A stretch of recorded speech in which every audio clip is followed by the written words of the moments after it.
been another very busy week. It's the end of the week now, and I have a whole bunch of updates to tell you guys about. And I'm gonna hopefully do that in a little bit more of a cinematic way this time. I'm trying some new stuff for y'all. So here we go.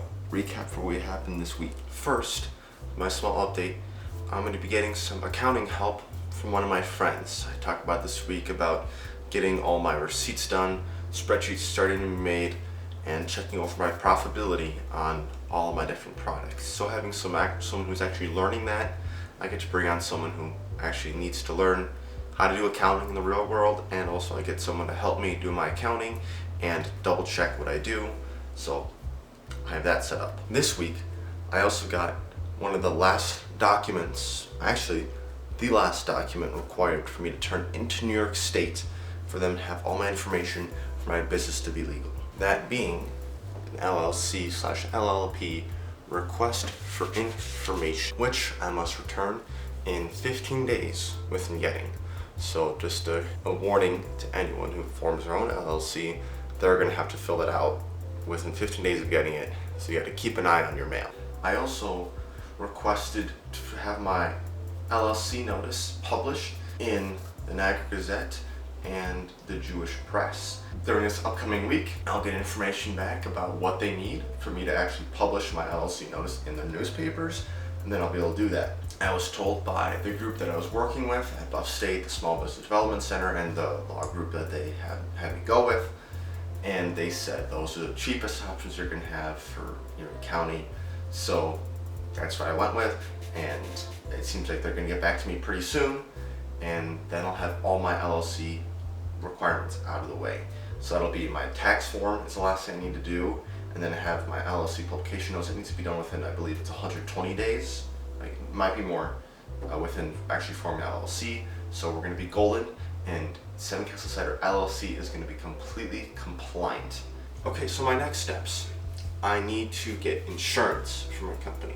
So one thing that, at least from the commercial kitchens I looked into, they require you to have some sort of liability insurance for your company if you want to produce something in their commercial kitchens. So I'll need to get that.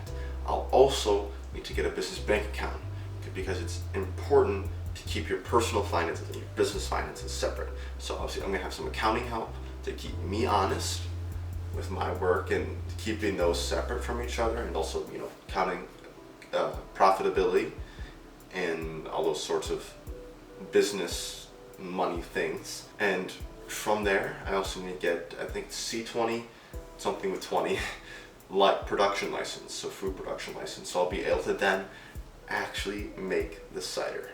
So those are plans legally going forward, but in the meantime, I can still sell my tea. Last thing I want to show you guys, look, we are over 40,000 views and we are at 53 subscribers. So another huge milestone for us. I'm 40,000 views. I am getting super close to having 50,000 views. I'm already at 53 subscribers, over 50 subscribers, which is like crazy to me that we have already gotten to that point so far. So thank you guys very much. And with that, I'll say we got a lot going on.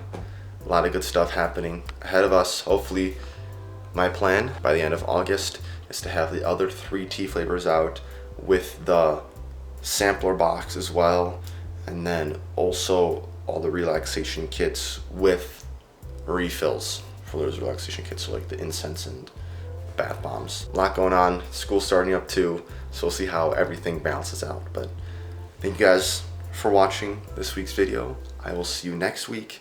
As always, make sure to like, comment, subscribe. Thank you all. See you next week. Deuces.